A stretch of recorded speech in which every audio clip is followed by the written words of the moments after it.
Sur le thème 70 ans après la guerre de Corée, perspective de paix en Asie du Nord-Est. Et le titre de la présentation de notre orateur sera « Au cœur de la Corée du Nord ». Donc nous avons l'honneur et la chance d'avoir avec nous le professeur Barthélemy Courmont, qui est professeur de relations internationales à l'Université catholique de Lille, qui dirige donc un Masters de relations internationales à l'Université catholique de Lille, qui est directeur de recherche à l'IRIS, l'Institut de relations internationales et stratégiques, où il dirige le programme de recherche Asie-Pacifique. Et il va donc nous parler d'un thème qui est extrêmement important aujourd'hui, avec tout ce qui se passe et tous les mouvements qui se passent en Extrême-Orient, et notamment en Corée, sur le thème « Au cœur de la Corée du Nord ».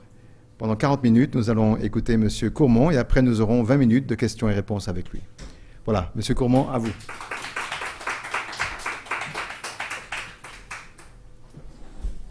Merci beaucoup, mesdames et messieurs. Enchanté d'être avec vous aujourd'hui.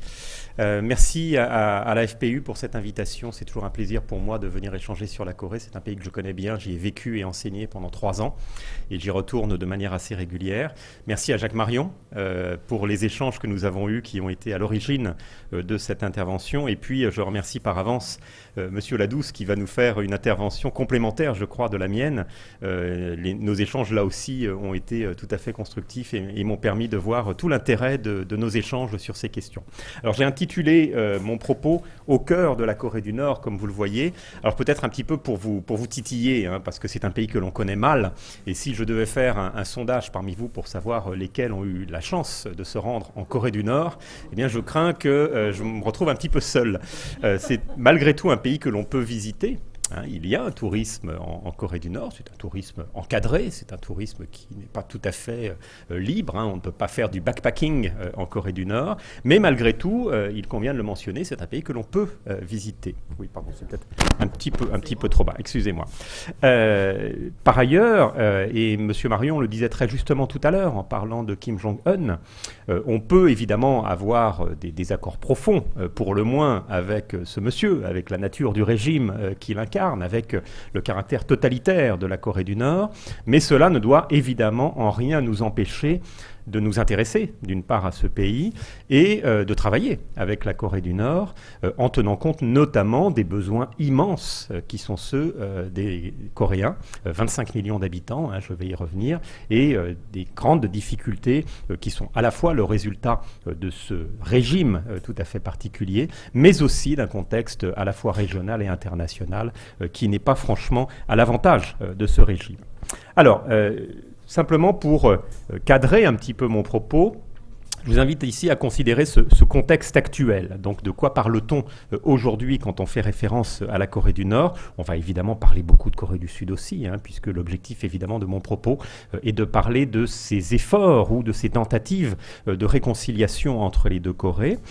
Mais il y a effectivement un certain nombre de points sur lesquels j'attire votre attention. D'abord le fait que la Corée du Nord est un des derniers régimes totalitaires. Alors par totalitarisme, je fais évidemment référence aux définitions de Madame Hannah Arendt, donc pas à tous ces bruits de couloir que l'on peut entendre ça et là sur les réseaux sociaux actuels qui vont avoir tendance à appeler totalitaire des choses qui ne le sont pas véritablement. Donc là, on a un vrai totalitarisme avec un parti unique, avec une véritable dynastie au pouvoir, avec des privations de liberté individuelle qui sont sans doute les plus importantes sur Terre.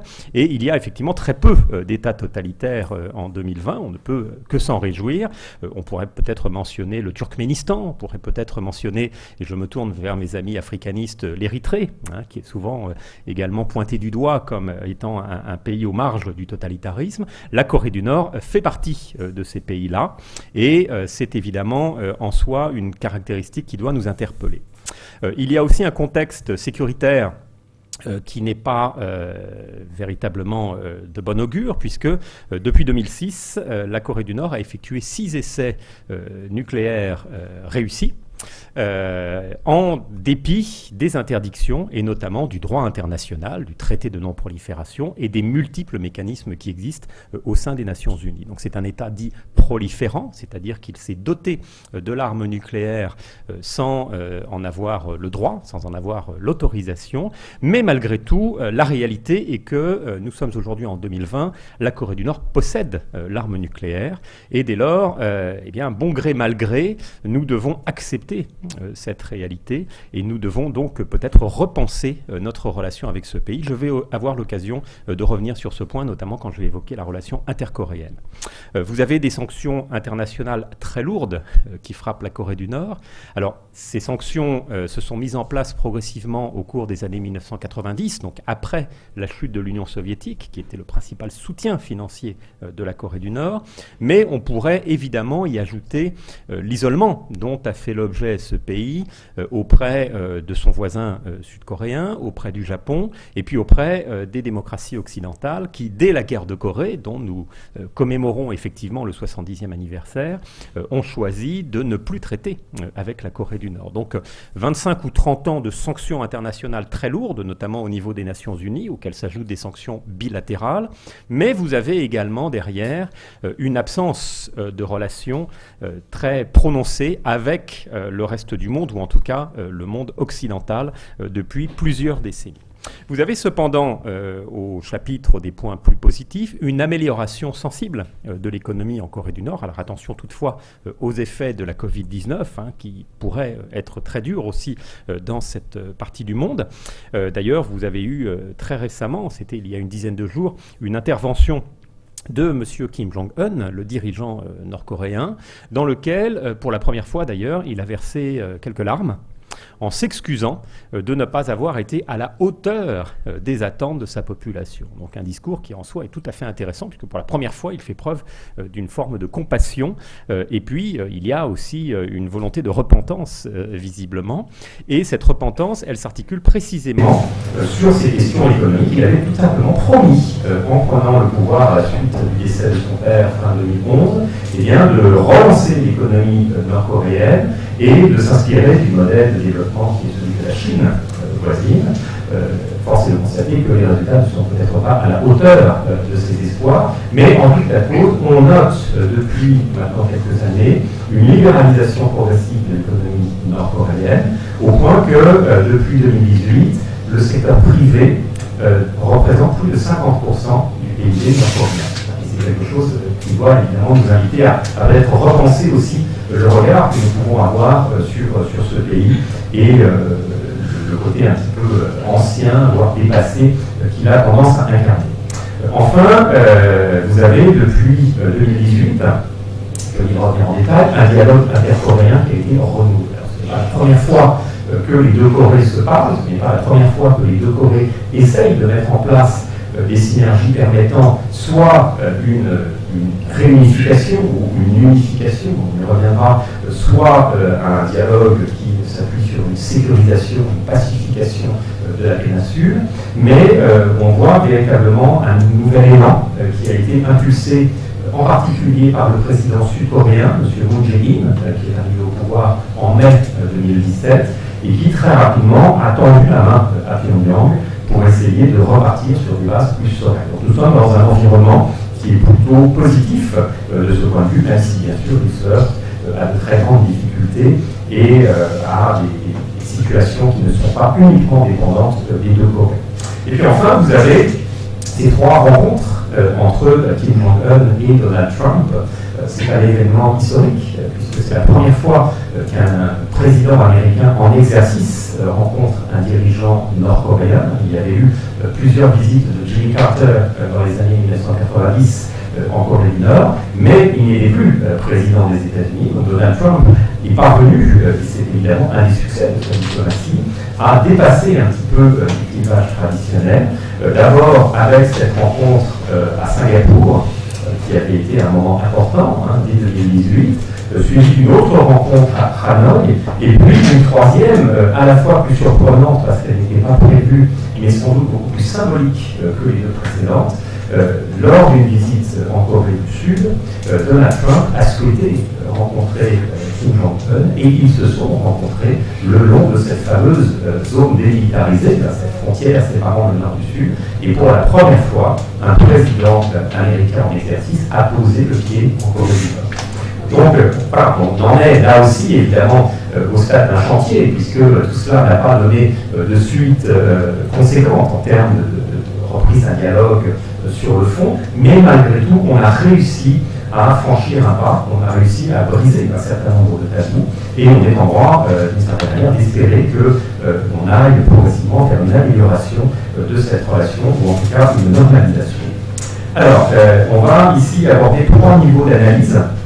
D'abord la question de l'avenir politique de la Corée du Nord, parce que parler de la péninsule coréenne nous ramène forcément à la Corée du Nord et à ce régime tout à fait particulier, et aux interrogations qui sont innombrables et qui sont parfois très divergentes, voire dissonantes, sur l'avenir politique de ce pays. Nous parlons ensuite, bien sûr, de cette relation intercoréenne, on prend l'accent sur les développements récents, donc sur ces initiatives que nous observons depuis maintenant un peu plus de 2 ans. Et puis enfin, la dimension à la fois régionale et internationale. Le sort de la péninsule coréenne et de la Corée du Nord ne dépend pas uniquement de Séoul et de Pyongyang, mais aussi des voisins. Je pense au Japon, je pense à la Chine, je pense à la Russie. Et puis, on ne peut évidemment ne pas mentionner les États-Unis, qui ont un rôle tout à fait important dans l'évolution de cette situation. Alors, la Corée du Nord a souvent été qualifiée de royaume ermite. Alors, il faut savoir d'ailleurs sur la petite histoire que c'est une appellation qui ne date pas du régime actuel. Le régime actuel se met en place en 1948 et puis va évidemment se cristalliser avec la guerre de Corée 2 ans plus tard. Mais c'est une appellation qui est plus ancienne, qui revient à la dernière dynastie qui a régné sur la Corée avant l'occupation japonaise à partir de la fin du XIXe siècle, c'était la dynastie de Choson, qui reste en place en Corée pendant plusieurs siècles, et qui était un régime très autoritaire, déjà à l'époque, et qui était très replié sur lui-même. Et c'est à cette époque que la Corée avait été qualifiée de royaume ermite, essayant, tant que possible, de ne pas avoir de relation avec l'extérieur. Alors la photo que vous voyez ici, c'est un de ces multiples défilés que nous avons à Pyongyang, dans lequel la Corée du Nord va faire état de sa force. Et puis c'est aussi à l'occasion de ces défilés que l'on prend la mesure de la déconnexion qui existe entre la Corée du Nord et le reste du monde. Donc une absence de relation, ou une quasi-absence de relation. Alors cela ne veut pas non plus dire qu'on ne puisse à aucun moment dialoguer avec la Corée du Nord. Je pense qu'on pourrait se rendre en Corée du Nord, faire du tourisme dans ce pays. On peut aussi engager des relations diplomatiques avec la Corée du Nord. Ce n'est pas le cas de la France. La France n'a pas de relations diplomatiques officielles avec Pyongyang, mais c'est une exception.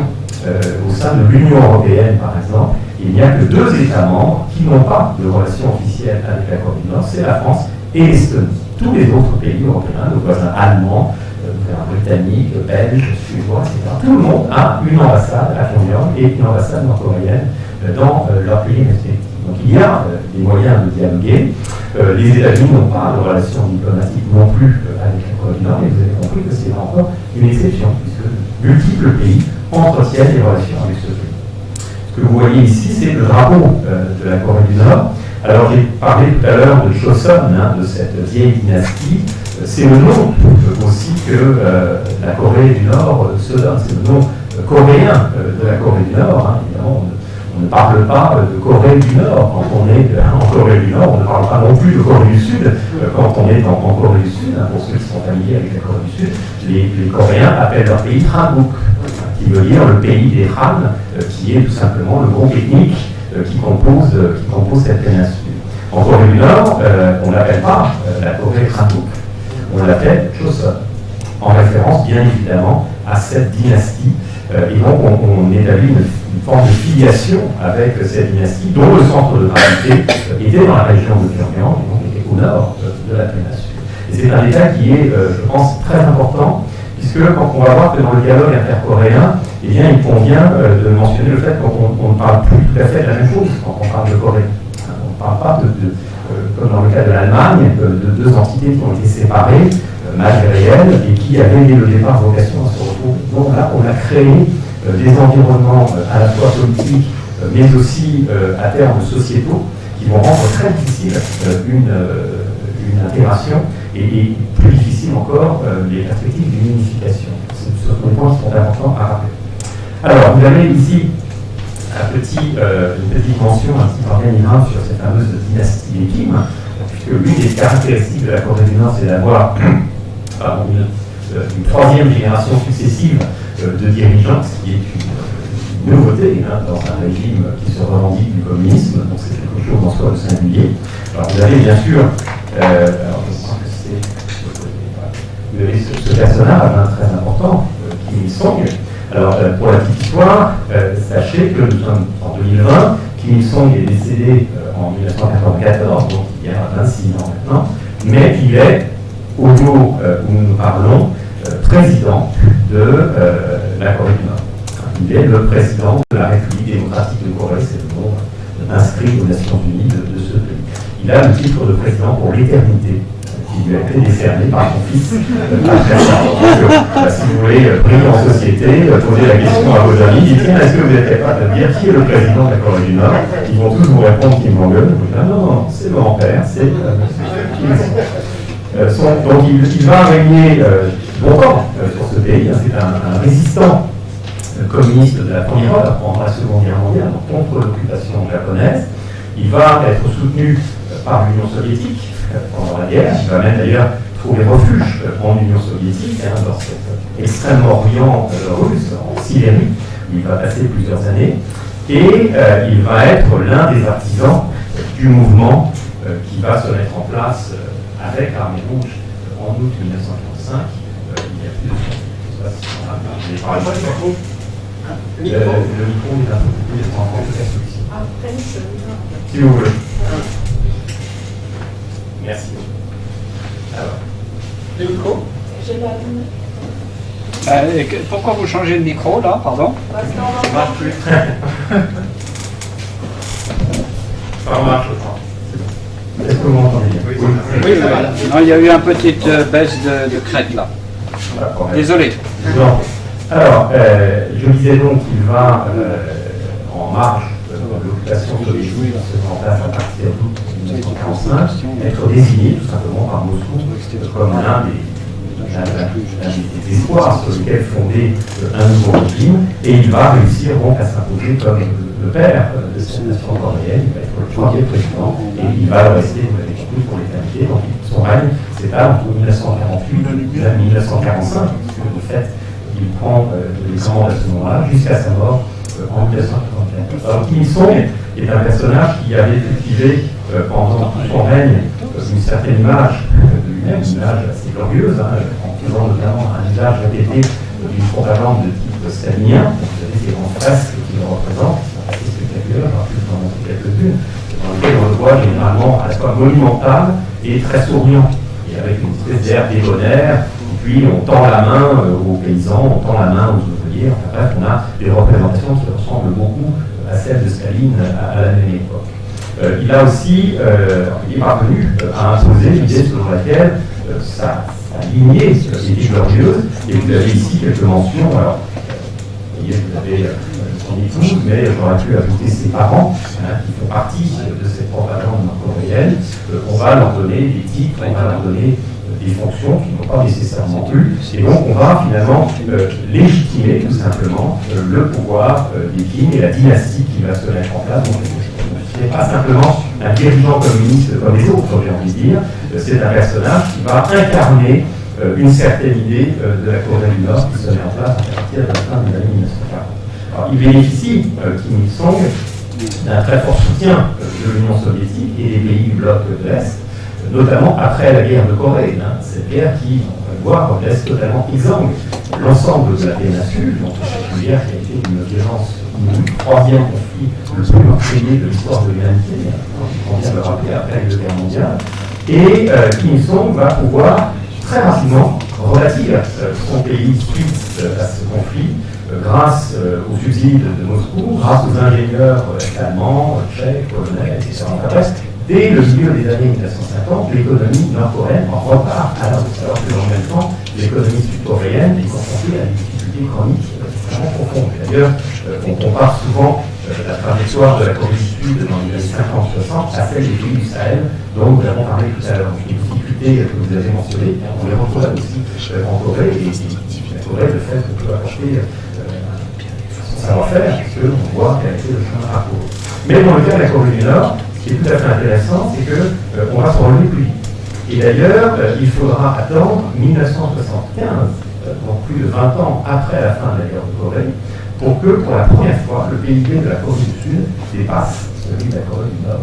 Donc on oublie souvent, parce qu'on a une situation qui est celle que l'on connaît aujourd'hui, et on oublie que la Corée du Nord a été, pendant plusieurs années, plus développée, plus riche, plus puissante que la Corée du Sud. Des choses ont évidemment considérablement changé. Et Kim Il-sung va évidemment surfer sur ce bilan qui est plutôt positif. Il va surfer aussi, bien sûr, sur le soutien qui est celui de Moscou jusqu'à la disparition de l'Union soviétique. Et je dirais que la situation n'était pas aussi mauvaise qu'elle est devenue par la suite, en Corée du Nord, à cette époque. Et il va donc pouvoir glorifier le régime, glorifier sa personne, les différentes mesures qui ont été prises, et notamment la doctrine du parti, on l'appelle le parti des travailleurs, le parti unique en Corée du Nord. La doctrine du parti, c'est ce que l'on appelle le Juche, qui signifie en coréen l'autosuffisance. Donc on va, alors c'est une fable, évidemment, puisqu'on a les soutiens de Moscou et puis les aides extérieures, mais on va nourrir cette fable selon laquelle la Corée du Nord a été capable de se relever de la guerre par elle-même, avec ses forces, et puis avec un régime qui était un régime performant. Et jusqu'à sa mort, Kim va pouvoir bénéficier d'une véritable aura, et d'ailleurs sa mort en 1994 laisse un vide considérable en Corée du Nord. On s'interroge sur la possibilité tout simplement d'avoir un après Kim Il-sung, puisqu'il y a évidemment un contexte qui a changé. Ce contexte, il va être incarné donc, par son fils, que vous avez ici, alors vous le connaissez tous, puisqu'on l'a vu pendant des années, monsieur Kim Jong-il, qui va donc remplacer son père en 1994. Il a été associé au pouvoir dès le milieu des années 1980, donc c'était déjà un personnage très important dans l'organigramme politique nord-coréen. Et puis donc il va devenir le dirigeant suprême jusqu'à sa mort fin 2011, donc récemment. Et Kim Jong-il va lui connaître évidemment une trajectoire très différente de celle de son père, puisque, je l'ai mentionné tout à l'heure, le contexte n'est plus le même. Il n'y a plus de soutien soviétique, il y a des sanctions internationales, et puis il y a un appauvrissement considérable de la Corée du Nord pendant cette période, tandis que dans le même temps, la Corée du Sud connaît une croissance exceptionnelle. Donc les rapports de force s'inversent véritablement dans la péninsule, qui atteint des proportions abyssales, et la Corée du Nord est au bord de l'implosion, tout simplement. Cette implosion est notamment illustrée par les famines chroniques à répétition que vont connaître les campagnes nord-coréennes pendant plusieurs années, dans la deuxième moitié des années 1990, et puis encore dans les années donc quand même très difficiles pour Kim Jong-il, et il va faire front. Il va finalement déjouer les pronostics, puisque beaucoup d'experts américains notamment prédisaient qu'il ne parviendrait pas à se maintenir au pouvoir, et il a déjoué les pronostics en jouant à cette fameuse stratégie dite du pic, ou cette stratégie du funambule, qui consiste à mettre en avant une capacité de menace très importante, qui est symbolisée bien sûr par l'arme nucléaire, pour tout simplement assurer la survie de son régime. Pendant tout son règne, en cas de décennies, Kim Jong-il va menacer à la fois ses voisins et la communauté internationale de représailles nucléaires s'il n'obtient pas ce qu'il souhaite, à savoir des aides internationales, à savoir des traités qui lui sont favorables. Et vous allez avoir de manière répétée un certain nombre d'engagements, à la fois par des voisins de Pyongyang, mais aussi des États-Unis, l'Union européenne aussi d'ailleurs en partie, pour tout simplement apporter à son régime ce qu'il souhaitait, donc les moyens d'assurer sa propre survie. C'est notamment pendant le règne de Kim Jong-il que les premières ONG vont pouvoir s'implanter en Corée du Nord. Il n'y avait pas d'ONG en Corée du Nord lorsque Kim Il-sung connaissait la raison que la propagande mettait en avant cette capacité d'autosuffisance. Pourquoi avoir besoin d'ONG étrangères? Et puis, Kim Jong-il s'y résout dans la deuxième moitié des années 1990. Et donc, depuis cette époque, vous avez non seulement des sanctions très dures, mais vous avez aussi des aides internationales très importantes qui vont se mettre en place. Vous avez, comme je l'ai dit, des accords qui essayent d'opposer la menace nucléaire et les besoins de développement de la Corée du Nord. Donc, en échange d'un abandon déclaré, mais malheureusement jamais tenu, de ce programme nucléaire, eh bien, la Corée du Nord devrait bénéficier d'aide à la fois énergétique, mais aussi et surtout alimentaire. Et notamment ce fameux accord de 1994, donc, au tournant de cette dirigeante, qu'on appelle le Korean Energy Development Organization, KEDO, comme on a l'habitude de l'appeler, qui associe les pays de la région et les États-Unis, et qui s'engage tout simplement à apporter des aides financières très importantes à la Corée du Nord en échange de l'abandon de ce programme nucléaire. Puis, cet accord sera dénoncé quelques années plus tard, au début des années 2000. Il sera finalement remplacé par un autre accord en 2005 qui reprend à peu près les mêmes termes. Et donc, on essaie de reproduire un petit peu ce schéma. Là encore, sans succès, puisque la Corée du Nord va continuer sa stratégie proliférante. Et puis, vous avez évidemment, je vais revenir, cette main tendue de la Corée du Sud à partir de 2000, ce que l'on a appelé la Sunshine Policy, sur laquelle d'ailleurs le président actuel Moon Jae-in va en partie s'appuyer pour relancer ce dialogue intercoréen. Alors un petit mot bien sûr sur le dernier monsieur que vous voyez ici, que vous connaissez bien, je ne sais pas trop bien, voilà. Monsieur Kim Jong-un, qui lui d'ailleurs à la différence de son père est quasiment inconnu avant d'arriver au pouvoir. Il n'a pas eu le temps tout simplement d'être associé au pouvoir de son père. Donc, il a été investi dans l'urgence, quelques mois avant la mort de Kim Jong-il, d'un certain nombre de fonctions, généralissimes, ministre de ceci, responsable de cela. Enfin bref, on lui a donné tout un tas de fonctions, mais évidemment, il y avait un problème de légitimité du pouvoir que n'avait pas son père, qui lui avait goûté à l'exercice du pouvoir pendant plusieurs années, et il s'est appuyé donc, lors de sa prise de fonction, sur ce monsieur, que l'on voit ici, monsieur Chang Song-taek, qui n'était autre que son oncle par alliance. C'était le mari du frère de Kim Jong-il, donc il est clairement inscrit dans cette dynastie des Kim, dans cette famille au pouvoir.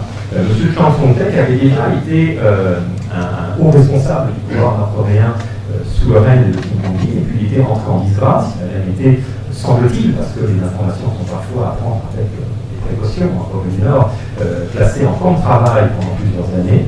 Et puis, quelques années avant la mort de Kim Jong-il, ce dernier avait décidé de le réintégrer dans l'organigramme du pouvoir, donc il est revenu en grâce, et il a tout simplement été le régent du pouvoir. Il est celui qui a pris en main le destin de la Corée du Nord à la mort de Kim Jong-il pour donc assister Kim Jong-il. Inutile de préciser que, comme très souvent dans ce type de situation de régence et de transition de pouvoir, eh bien, arrive le moment où le jeune dirigeant souhaite s'affirmer. En général, ça ne passe pas très bien.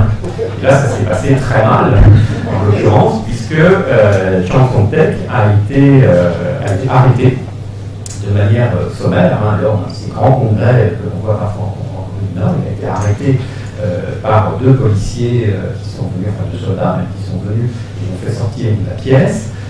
Il a été accusé, jamais jugé bien sûr, mais accusé de corruption, de chercher à prendre le pouvoir, à renverser la dynastie des Kim. Enfin bref, on lui a donné toutes les responsabilités possibles. Et il a été exécuté, selon les rumeurs, soit dévoré par des chiens, soit exécuté à l'arme lourde, donc homicide balistique. Je vous laisse songeur sur ces différents traitements. Peut-être que finalement, là aussi, c'est une fable et que ça s'est passé beaucoup plus doucement. Mais toujours est-il, il a été effectivement exécuté. Donc le neveu a exécuté donc pour s'imposer au pouvoir. Mais ce qui est très intéressant, c'est qu'il n'a pas modifié les réformes qu'avait engagées Chang Song-taek, et notamment la libéralisation de l'économie qui se calquait sur le modèle chinois. Il n'y a pas de rupture sur le fond, mais une affirmation de pouvoir de la part de M. Kim Jong-un. Alors, la photo que vous avez ici représente deux personnages importants. Alors d'abord, Moon Jae-in, que vous voyez ici, donc le président sud-coréen. Alors je rappelle simplement qu'en Corée du Sud, l'élection se déroule tous les 5 ans, mais les mandats ne sont pas renouvelables. Donc en 2022, nous aurons une nouvelle élection présidentielle en Corée du Sud, et il y aura un nouveau président en Corée du Sud. C'est un détail qui est important. Et puis à côté, cette jeune femme que vous voyez ici s'appelle mademoiselle Kim Jong-jong. C'est la jeune sœur de Kim Jong-un. et elle aussi totalement inconnue du grand public il y a encore quelques années. Elle fait une grande apparition ici en 2018. C'est une photo qui est prise en janvier 2018 à l'occasion des Jeux Olympiques de Pyeongchang, en Corée du Sud, qui est un film d'hiver évidemment, auquel on va voir ce renouveau de la dynamique entre les deux Corées se mettre en place. Et elle va se rendre, elle va être la première représentante officielle du régime à un tel niveau à se rendre en Corée du Sud. Et puis, ça va très bien se passer en fait. Les échanges vont être très cordiaux et vont permettre effectivement d'orchestrer ce renouveau. Alors, on se pose de fait la question de cette relation avec Séoul, qui est essentielle pour comprendre la Corée du Nord, et essentielle pour comprendre la Corée du Sud aussi. Alors, la photo que vous avez là, elle a aussi été prise à l'occasion des Jeux de Pyeongchang. Et vous avez cette délégation d'athlètes qui défile lors de la cérémonie d'ouverture des Jeux. C'est une délégation conjointe Corée du Nord et Corée du Sud. C'est un événement majeur. Ce n'est pas la première fois que les deux Corées défilent ensemble dans les Jeux Olympiques. Ils ont déjà fait à plusieurs reprises, y compris les Jeux Olympiques d'été. C'est la première fois qu'ils le font en Corée. Donc le symbole est évidemment infiniment plus important, d'autant que ces Jeux Olympiques de Pyeongchang prennent place dans une province, la province du Gangwon, ceux qui connaissent la Corée, qui est la seule province coupée en deux. Vous avez le Gangwon en Corée du Sud et le Gangwon en Corée du Nord. Donc ce symbole là encore est plus fort. Et puis vous avez ce drapeau qui est le drapeau neutre de l'unification ou de la relation intercoréenne et qui, vous l'avez compris, ne représente que la carte de la péninsule coréenne. Donc c'est un moment extrêmement important et c'est effectivement le point de départ, ces Jeux de Pyeongchang, d'une nouvelle relation entre les deux pays, qui est celle que nous connaissons à l'heure actuelle. Alors des petits rappels qui sont rapides, notamment sur cette fameuse guerre de Corée, parce que Jacques Marion l'a dit très justement tout à l'heure, on ne peut pas comprendre les questions contemporaines sans s'intéresser aux conditions qui nous ont fait arriver à ce type de situation. Et nous avons évidemment des choses très importantes à avoir en tête quand on parle de cette relation intercoréenne. Comme je dis, ce n'est pas du tout comparable avec les deux Allemagnes qui ont été séparées après un conflit et puis qui se sont ensuite retrouvées. Non, là, on a une séparation qui va donner lieu à un conflit. Et donc, la séparation a été beaucoup plus dure, beaucoup plus agressive entre ces deux entités. Et ce que vous avez ici, c'est tout simplement l'évolution de la guerre de Corée. Donc, je l'ai dit, conflit extrêmement meurtrier entre 1950 et 1953, qui, je le rappelle, n'a jamais été réglé par un traité de paix, mais simplement un armistice. Vous avez un cessez-le-feu qui intervient en 1953, mais jamais de traité de paix, et à ce jour, officiellement, donc, les deux Corées sont toujours en guerre. C'est un détail qui est important. Alors regardez simplement l'évolution de ces quatre cartes qui montrent le niveau d'engagement des forces. Donc ça, c'était la Corée du Nord et la Corée du Sud en 1950, qui étaient à l'époque séparées par le 38e parallèle. Et puis la Corée du Nord attaque le Sud et c'est cette carte-là, pardon, très rapidement va progresser, va progresser donc au sud de la péninsule et ne va laisser qu'une petite poche autour de Busan, le grand port au sud de la péninsule. Donc la Corée du Nord a quasiment gagné la guerre en quelques semaines. On ne revient pas sur les détails, c'est très long, c'est passionnant, mais vous avez ensuite une force internationale mandatée par les Nations Unies, c'est même une armée de l'ONU pour la première et la dernière fois à ce jour dans l'histoire de l'ONU, qui se met en place donc à partir de juin 1950, et sous commandement américain, puisque les Américains sont les plus présents militairement dans cette région à l'époque, notamment au Japon, et notamment le général MacArthur, eh bien, on débarque ici à Incheon, juste à côté de Seoul, et on va non seulement reprendre l'ensemble de la Corée du Sud, mais on va prendre toute la Corée du Nord, jusqu'à la frontière chinoise, comme vous pouvez le voir. Donc on passe vraiment d'un extrême à l'autre en quelques mois seulement. C'est à ce moment que la Chine entre en jeu, avec son fameux million de volontaires de Mao Tse-tung. Donc on a un conflit qui s'internationalise et qui prend des proportions très compliquées. L'offensive chinoise va repousser les forces de l'ONU au-delà du 38e parallèle. Et puis ensuite, les échanges vont se prolonger dans cette zone centrale dans laquelle vous avez quand même les deux plus grandes villes de la péninsule, que sont la capitale du Sud, Séoul, et la capitale du Nord, Pyongyang. Je rappelle que la capitale, quand vous êtes au centre de Séoul, vous n'êtes qu'à 50 km de la Corée du Nord. Très proche de la Corée du Nord. Et donc, ces cartes sont intéressantes. Pourquoi? Parce qu'on constate non seulement qu'on arrive à un statu quo, puisque DNZ aujourd'hui reprend quasiment le tracé du 38e parallèle, à quelques exceptions près. Donc ça va servir à grand chose. En revanche, le taux de destruction a été d'une violence inouïe de part et d'autre. Donc c'est l'ensemble de la péninsule qui est totalement exsangue suite à ce conflit. Je passe bien sûr sur le conflit mémoriel qui l'accompagne, sur le déplacement de population, et sur le fait que vous avez effectivement aujourd'hui au sud de très nombreux habitants qui viennent de Corée du Nord, et vous avez aussi au nord des habitants qui viennent de Corée du Sud. Donc vous avez des déplacements de population extrêmement importants, des familles évidemment séparées. En fait, c'est un drame qui est un drame encore aujourd'hui sociétal pour les Coréens. Ici, vous avez l'évolution du revenu par habitant.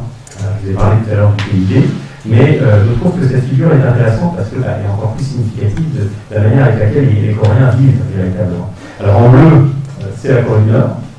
Donc on voit qu'il y a une croissance qui finalement est en parallèle à celle de la Corée du Sud, plus ou moins, puisque dans les années 1980, donc une période très récente, et puis ensuite, avec l'isolement dans lequel entre ce pays, plus les sanctions internationales, la situation devient infiniment plus compliquée. À l'inverse, vous voyez la trajectoire de la Corée du Sud.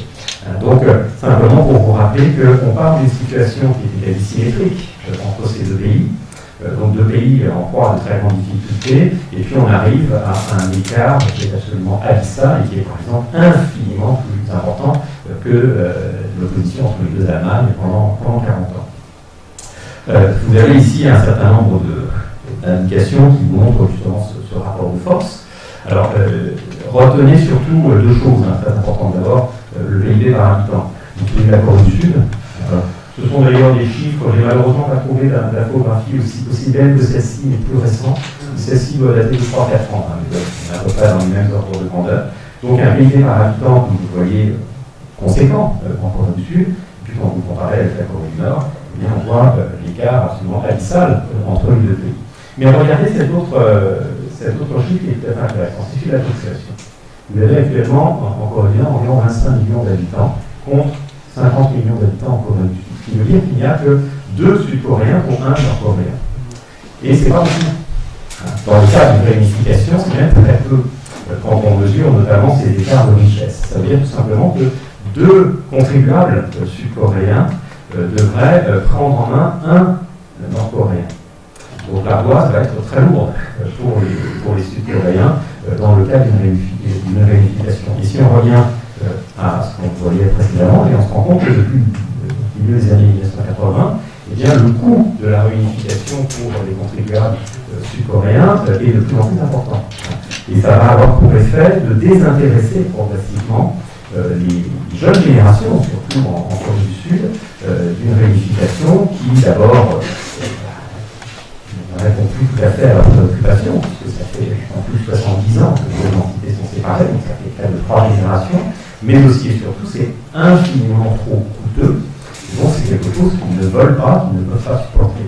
Et je me souviens, quand j'étais enseignant en Corée, je donnais un cours sur les relations intercoréennes et j'interpellais les étudiants sud-coréens sur leur idée sur la réunification. Qu'est-ce que vous en pensez? Et la première réponse, c'était la réponse générique, de dire oui, c'est notre objectif, il faut qu'on se réunifie. Ok, très bien. Maintenant, on va parler concrètement comment vous faites. Et là, il n'y avait plus personne. Et puis, on finissait même le cours avec des propos tels que non, mais on n'en veut pas, on veut pas ces gens-là, on veut se pacifier, ça évidemment, mais on ne veut surtout pas d'une réunification qui aurait un impact terrible. Ajouter bien sûr à cela un autre paramètre sur lequel évidemment il n'y a pas d'infographie, c'est celui des disparités en termes de régime politique. Ce que ces chiffres et puis ces graphiques ne nous montrent pas, c'est que la Corée du Nord est restée un régime presque figé depuis sa création et depuis la guerre. La Corée du Sud a connu une évolution plus que notable, puisque la Corée du Sud s'est démocratisée dans les années 1980, et c'est d'ailleurs un mouvement endogène qui a conduit à cette démocratisation de la Corée du Sud. Donc vous avez en plus aujourd'hui un grand écart en termes de nature de régime, un écart qui est pour le moins irréconciliable. Donc on ne peut plus de fait parler de réunification coréenne, on peut envisager, quand on est en Corée du Sud, un effondrement de la Corée du Nord, et donc une Corée du Nord qui accepterait finalement de rejoindre la Corée du Sud, comme l'Allemagne de l'Est l'a fait il y a une trentaine d'années. En Corée du Nord, c'est évidemment une question qui n'est pas envisageable. Donc on est sur une situation qui est très très compliquée et qui a rendu très difficile tous ces propos, tous ces efforts, qui sont d'ailleurs des efforts conjoints, puisque vous avez par exemple de part et d'autre de la DMZ un ministère de l'unification, donc on garde cette idée d'une unification en tête. Mais on voit bien que plus le temps passe, plus cela semble difficile, voire irréalisable. Et l'arrivée au pouvoir de Moon Jae-in va justement essayer de trouver une autre stratégie. Et c'est dans ce sens qu'elle est extrêmement intéressante. Moon Jae-in part du principe que, à l'heure actuelle, la réunification n'est pas envisageable. Elle n'est pas possible. Et puis, elle se traduirait soit par une paupérisation de l'ensemble de la péninsule, soit par une mise sous perfusion d'autres acteurs. Je pense notamment à la Chine, je vais y revenir dans un instant. Mais il a donc plutôt envisagé, pour proposer une offre plus acceptable aussi pour Pyongyang, un principe de pacification. L'idée de pacifier la péninsule et de faire en sorte que la Corée du Sud accompagne la Corée du Nord dans son développement. Et donc on a plus de finalité, j'ai envie de dire, à ce développement. Je parlais de la Sunshine Policy tout à l'heure, la finalité de la Sunshine Policy, c'était la réunification. Et c'est ça qui posait problème à Pyongyang. Mais à partir du moment où on exclut cette finalité et où on envisage uniquement le développement humain et la croissance de la Corée du Nord, là ça devient quelque chose de tout à fait acceptable pour Pyongyang. Donc on observe, et c'est ce qui explique évidemment le succès de ces rencontres depuis maintenant un peu plus de 2 ans, un changement de ton. Et d'ailleurs, le pouvoir sud-coréen n'utilise plus le terme de réunification, mais va lui préférer ceux de pacification ou de sécurisation, voire même parfois de normalisation de la relation avec le Nord. Donc il y a une grande différence de ce point de vue, et c'est, comme je l'ai dit, le contexte dans lequel nous sommes à l'heure actuelle. On pourra peut-être y revenir dans le cadre d'échanges, de questions-réponses, parce que je vois que le temps passe et que j'ai encore des choses à vous montrer malgré tout, et notamment sur tout ce qui concerne ce rapport de Pyongyang au monde. Parce que certes, il y a évidemment une importance considérable de la Corée du Sud dans le dialogue avec Pyongyang et dans l'évolution de ce régime et du mode de vie des Nord-Coréens. Et ça rejoint effectivement les propos que nous avions tout à l'heure sur la nécessité de dialoguer, d'échanger et de travailler avec la Corée du Nord. Et la Corée du Sud va notamment aujourd'hui demander la levée partielle des sanctions internationales pour pouvoir tout simplement aider au développement de la Corée du Nord, mais ces initiatives, si louables soient-elles, sont confrontées au bon vouloir d'autres acteurs.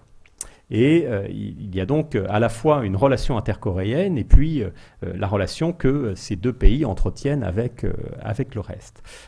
À la fois au niveau régional et au niveau international. Alors, je vous rappelle que la Corée du Nord donc, est aujourd'hui très isolée, mais conserve malgré tout une relation qu'on pourra qualifier d'étroite avec la Chine. Une relation notamment commerciale. La Chine va exploiter un certain nombre de ressources. Il y a aussi des ressources minières en Corée du Nord. Il y a beaucoup de comparaisons entre les États du Sahel et la Corée du Nord. Donc la Chine va exploiter ces ressources minières et puis en échange, la Chine va exporter des produits à des coûts extrêmement attrayants pour les consommateurs coréens. Donc on va participer à ce développement et d'ailleurs souvent contourner les sanctions internationales. Mais pour autant, la Chine n'est pas un soutien du régime nord-coréen comme le fut en son temps l'Union soviétique. Par exemple, à chaque nouvel essai nucléaire nord-coréen, à chaque tir de missile balistique de la Corée du Nord, la Chine condamne avec fermeté ces agissements. Et puis on a différentes périodes au cours desquelles les dirigeants chinois vont bouder les dirigeants nord-coréens.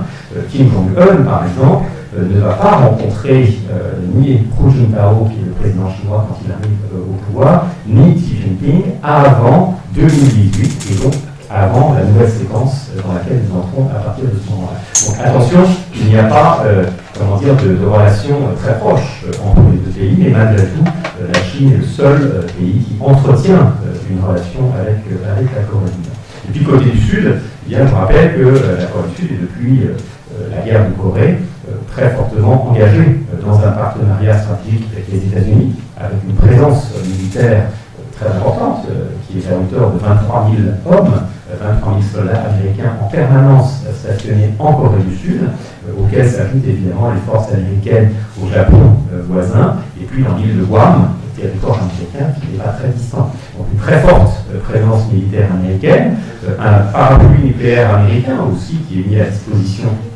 de la Corée du Sud, comme il a été en son temps mis à disposition de plusieurs pays européens.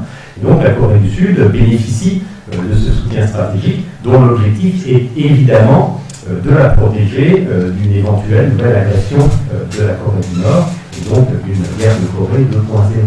Donc on a un rapport de force qui va être, vous l'avez compris, très dépendant des acteurs extérieurs et par conséquent on va devoir regarder un petit peu ce que tout cela pense de cette situation. Alors la photo que vous avez là, c'est le tout nouveau missile balistique nord-coréen qui a été présenté il y a un mois et demi environ à l'occasion d'une marche à Pyongyang. Il est gigantesque comme vous pouvez le voir et il a surtout une portée extrêmement importante que l'on va retrouver sur la carte suivante qui nous montre en fait tout simplement les différents pays qui sont à portée de tir des missiles nord-coréens. Et ça c'est important parce que, soyons clairs, la menace nucléaire et balistique, elle ne concerne pas la Corée du Sud. Quel intérêt d'aller envoyer une bombe atomique à 50 km de chez vous pour aller atomiser Seoul? Ça ne sert à rien. Donc quand on est en Corée du Sud, on pense à la menace militaire nord-coréenne en se référant à la guerre de Corée et au risque d'une invasion classique, je dirais, faisant usage d'armes conventionnelles. D'ailleurs, quand vous avez des essais nucléaires nord-coréens, ça ne provoque pas un émoi considérable en Corée du Sud. Croyez-moi, j'en ai vécu 4 quand j'étais moi-même en Corée du Sud. Je recevais des appels de ma famille ici en France qui disaient il faut que tu rentres à Pékin parce que ça va être horreur.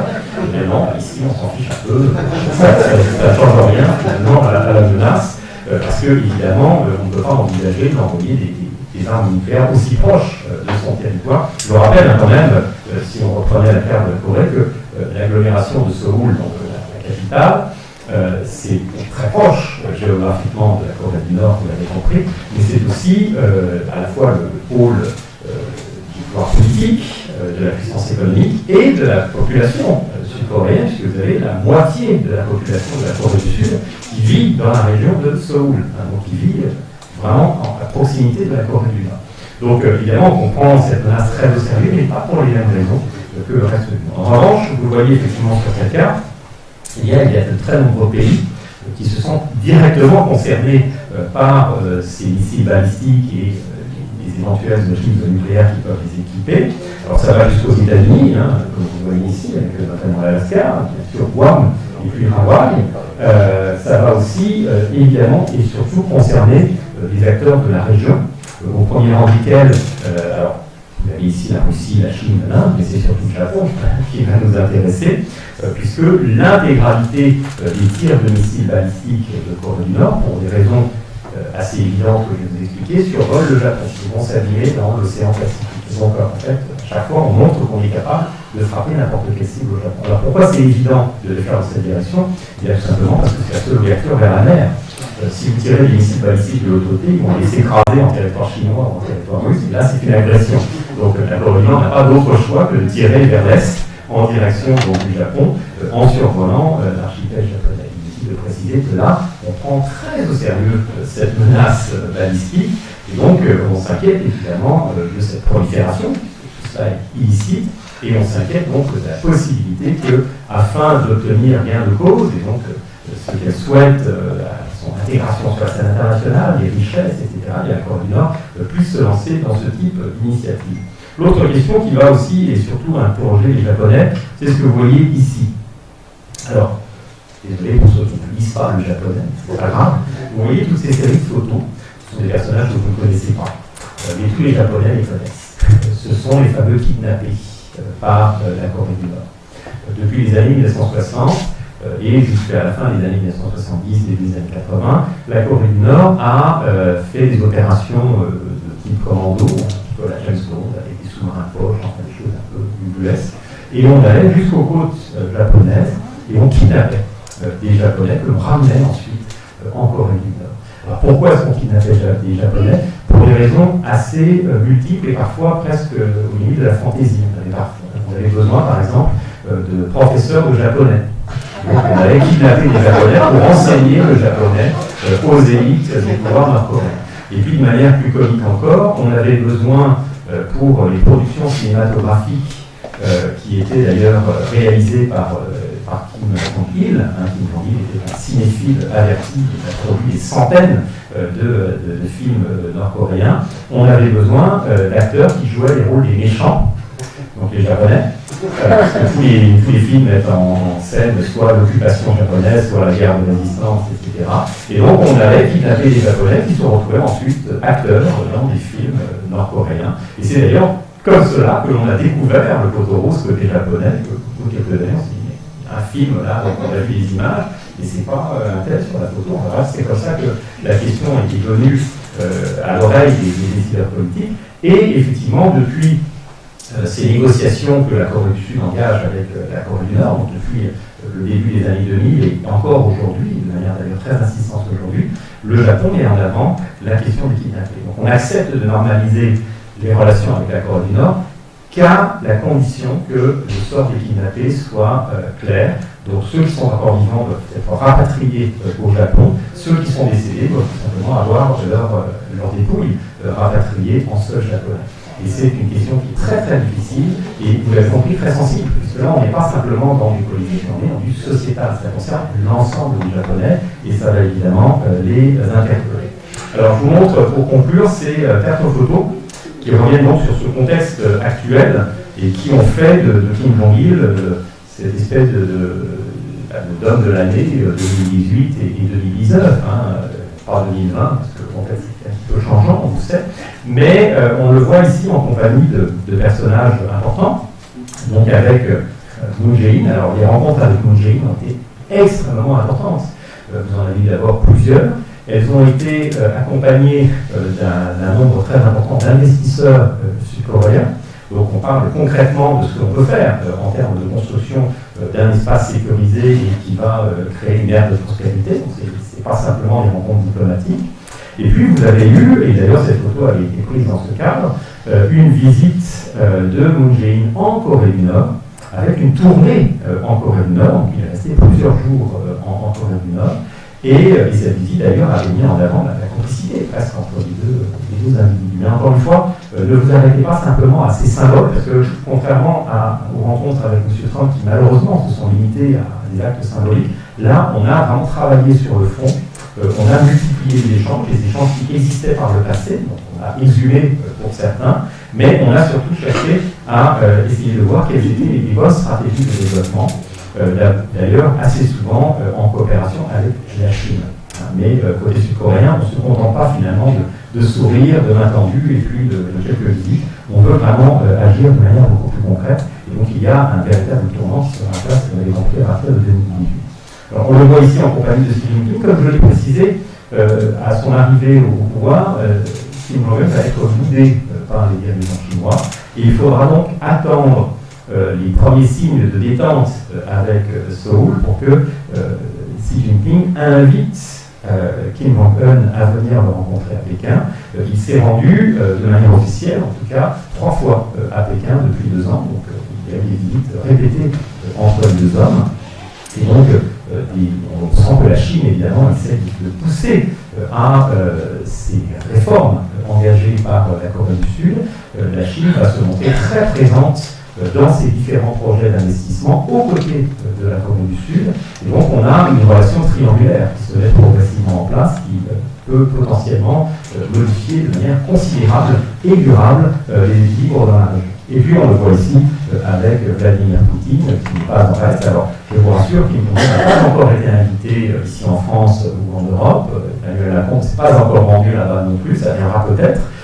Il y a eu notamment des échanges qui ont été réactivés là aussi pour essayer de voir dans quelle mesure nous pouvions, nous Européens, apporter un rôle d'arbitre dans la pacification de ces relations intercoréennes. D'ailleurs, on constate que soit du côté de Pyongyang, soit du côté de Séoul, on a une véritable demande de ce point de vue. On veut d'une certaine manière s'émanciper d'un carcan qui est celui de la relation Chine-États-Unis, et donc avoir d'autres acteurs qui jouent un rôle important. Mais pour l'instant, il n'y a pas encore eu d'initiative, je dirais, notable de ce point de vue. En revanche, vous notez un grand absent sur ces photos, eh bien c'est le Premier ministre japonais, alors bien changé, le Premier ministre au Japon, comme vous le savez, mais M. Abe Shinzo, qui est resté au pouvoir pendant 8 ans, n'a pas rencontré, lui, M. Kim Jong-un, et il est donc l'instant. Ce qui est très intéressant dans le cas du Japon, c'est qu'il y a non seulement cette question sociétale avec les kidnappés que j'ai mentionné, donc ça pose problème, et puis vous avez aussi le fait que du côté de Pyongyang, comme du côté de Séoul à l'heure actuelle, on a plutôt la volonté d'isoler le Japon. Et s'il y a bien un pays qui s'inquiète de l'amélioration de cette relation, c'est le Japon. On s'inquiète d'une réunification, on s'inquiète d'une Corée plus forte, plus puissante, qui peut concurrencer le Japon.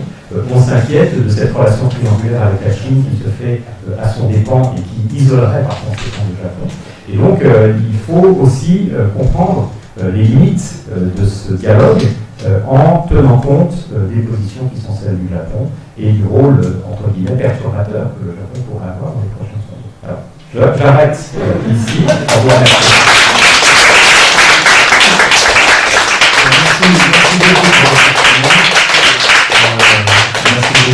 C'est très intéressant. J'ai une petite question, parce que vous avez dit que il n'y a pas de relation saine entre la Chine et la Corée du Nord. Donc, je voudrais savoir qui aide la Corée du Nord pour son armement nucléaire et balistique. On aurait pensé que c'était la Chine. Donc, qui l'aide. Et deuxième question, sous-question, sur l'accompagnement que la Corée du Sud peut apporter à la Corée du Nord. Est-ce qu'au finish ne va pas revenir tout simplement à une jonction un peu au schéma de l'Allemagne de l'Est et de l'Allemagne de l'Ouest? Alors, sur la première question, sur les activités proliférantes, effectivement, ce n'est pas la Chine. Alors, il y a des activités ici, en rapport avec la Chine, bien évidemment. Mais il n'y a jamais eu de soutien officiel, notamment au programme nucléaire, de la part de Pékin. Ce n'est pas dans l'intérêt de Pékin d'avoir des voisins qui disposent de l'arme nucléaire. Donc, on le voit bien, la Chine a voté des sanctions, la Chine a condamné à les fermetés des essais nucléaires nord-coréens, donc il n'y a pas d'effet d'accompagnement. La prolifération, elle s'est appuyée sur deux canaux. Le premier, c'était la coopération avec les soviétiques pendant la guerre froide. Il faut savoir que l'intérêt que Pyongyang manifeste pour l'arme nucléaire remonte aux années 1970. Et à l'époque, on a encore des relations avec Moscou. Et on va donc bénéficier de la coopération avec l'Union soviétique. Alors, plus d'ailleurs dans le domaine balistique que dans le domaine nucléaire. Et ça va aussi concerner le domaine nucléaire. Donc on va avancer dans les recherches grâce au soutien de Moscou. Et puis après la fin de la guerre froide, Pyongyang va se tourner tout simplement vers des réseaux illicites, des réseaux clandestins. On a notamment la fameuse filière du docteur Han au Pakistan, le père de la bombe atomique pakistanaise, qui ensuite s'était positionné sur ces réseaux criminels pour vendre tout simplement la technologie au plus offrant. Et on a de fait découvert des liens entre le Dr Han et la Corée du Nord. Donc on a privilégié ce type de support. Je me rappelle que le Pakistan se dote de l'arme nucléaire en 1998 pour remplacer un petit peu dans le temps cette situation. Et puis, alors de manière très intéressante, parce que là, votre question, en fait, elle touche un vaste sujet, celui du savoir-faire technologique nord-coréen. Je l'ai dit tout à l'heure, au niveau de son PIB par habitant, des difficultés qu'il rencontre, etc., la Corée du Nord se situe au niveau des pays du Sahel, que vous avez exposé de manière très intéressante tout à l'heure, et puis d'autres pays qui sont en grande difficulté. Mais il y a cependant des grandes différences. D'abord, la qualité des infrastructures. C'est un pays qui dispose d'infrastructures. Ça, c'est, comme je l'ai dit, le soutien du bloc de l'Est pendant 40 ans qui a permis de développer ces infrastructures. Vous avez des routes, vous avez l'électricité à peu près partout. En qu'elle marche, hein, parce qu'après, il y a aussi des problèmes, mais ça c'est autre chose. Vous avez des hôpitaux, vous avez des écoles, vous avez des infrastructures qui finalement fonctionnent parfois difficilement parce qu'il n'y a pas de financement derrière, mais on a des structures. Et puis surtout, on a développé des niches technologiques. Il y a des domaines dans lesquels la Corée du Nord est extrêmement performante, voire d'ailleurs souvent plus performante que les pays développés. Je pense notamment à l'industrie textile. Si vous regardez les photos tout autour de la pièce, vous voyez ces beaux textiles coréens que portent les femmes. Et donc c'est une tradition en Corée d'avoir des textiles qui sont des textiles souvent imperméables, de grande qualité, qui sont très résistants aussi aux chocs thermiques, etc. Les Nord-Coréens ont développé un savoir-faire très performant qui d'ailleurs intéresse énormément les industriels sud-coréens. Il y a des innovations, il y a des brevets en Corée du Nord qui sont tout à fait innovants en ce sens. Vous avez également une technologie moins glamour, on va dire, qui touche tout ce qui est cyber-terrorisme, cyber-harcèlement. Vous avez en Corée du Nord des universités qui forment des hackers. C'est le seul pays au monde. Et donc, vous avez un savoir-faire technologique de ce point de vue qui est absolument remarquable, alors qui d'ailleurs va permettre accessoirement à la Corée du Nord de s'enrichir, puisqu'on va détourner les fonds, on va exercer des pressions sur les entreprises. On l'avait vu avec les entreprises japonaises à plusieurs reprises, les entreprises coréennes également. Et donc, ça devient évidemment un réseau criminel. Mais il y a un savoir-faire technologique très important qu'un pays au niveau de la Corée du Nord n'a pas, généralement, même dans les cas. Et puis, vous avez un dernier savoir-faire qui est tout simplement des missiles balistiques. Le missile que je vous ai montré, c'est une création nord-coréenne. Ce n'est pas un missile qu'on est allé acheter ailleurs. On l'a mis au point en Corée du Nord, on l'a créé en Corée du Nord. Donc vous avez, vous voyez, des domaines dans lesquels vous avez une excellence en Corée du Nord. J'ajouterais d'ailleurs l'excellence du système éducatif, qui est évidemment hérité du système soviétique, notamment dans les langues étrangères. C'est peut-être pour ça qu'il y a un japonais d'ailleurs, parce qu'ils en avaient besoin. Mais quand vous rencontrez des diplomates coréens, nord-coréens, qui s'intéressent au monde francophone, donc qui peuvent être basés dans des pays d'Afrique ou dans un bureau de représentation qui n'est pas très loin d'ici. Vous n'avez pas d'ambassade à Paris, mais vous avez un bureau de représentation qui est dans le 14e arrondissement, donc à quelques centaines de mètres de notre lieu. Mais sur nous, je pense peut-être des oreilles. Et donc ces diplomates parlent un français exceptionnel. Ils ont une connaissance de la culture, de l'histoire, des traditions, des institutions qui est exceptionnelle. Et quand on leur demande d'où ça vient, ils disent simplement moi j'ai été formé à l'université du peuple de Pyongyang, il y a une excellence aussi du système éducatif. Et donc c'est un pays qui est vraiment singulier de ce point de vue, parce que c'est à la fois en très très grande difficulté, et puis vous avez effectivement des pôles d'excellence qui survivront de toute façon à l'éventuel changement de régime. Ça m'amène évidemment à la deuxième question, je vais très vite, sur le sort un petit peu à l'allemande. Ça fait 30 ans qu'on s'interroge sur une trajectoire est-allemande de la Corée du Nord, et ça fait 30 ans que vous avez de manière très régulière des études, des reportages, des conférences en Corée du Sud sur cette question. Parce qu'on se dit, tiens, là finalement, on a peut-être la clé de ce qui nous attend, on a vu ce que les Allemands étaient capables de faire, pourquoi ne pas reproduire le même modèle. Cependant, on prend ça avec beaucoup de précautions aujourd'hui en Corée du Sud. Je vais parler des jeunes générations qui ne se sentent pas très proches des Nord-Coréens. Ils sont aussi très pragmatiques sur le fait que, contrairement aux Allemagnes, les Coréens seront isolés dans le cadre d'une réunification. Je vous rappelle que la réunification allemande, elle a été portée par les Allemands, mais elle a été portée aussi par nous, Français, par les Européens dans leur ensemble. Elle a été accompagnée par l'Union soviétique à l'époque et les États-Unis. Et donc elle a été finalement un projet qui a dépassé très largement les frontières allemandes.